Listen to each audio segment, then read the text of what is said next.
এসো কোরআনের আমিনা, এসো শান্তির মোহনা।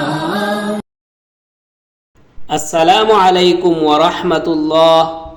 আজকে আমরা কোরআনে বর্ণিত একটি গুরুত্বপূর্ণ দোয়া শিখব, যানবাহনে আরোহণের দোয়া।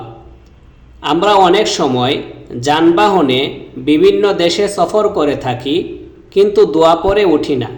যদি আমরা যানবাহনে আরোহণের সময় উক্ত দোয়াটি পাঠ করি, তাহলে আল্লাহ তাআলা আমাদেরকে বিভিন্ন দুর্ঘটনা থেকে হেফাজত করবেন।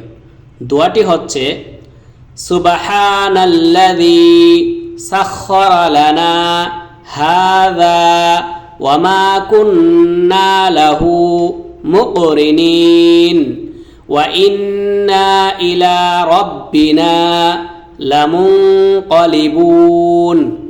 অর্থ, পবিত্র মহান সেই সত্তা যিনি এগুলোকে আমাদের বশীভূত করে দিয়েছেন, আর আমরা এগুলোকে নিয়ন্ত্রণ করতে সক্ষম ছিলাম না। আর নিশ্চয়ই আমরা আমাদের রবের কাছে প্রত্যাবর্তনকারী। সূরা আয-যুখরুফ আয়াত 13।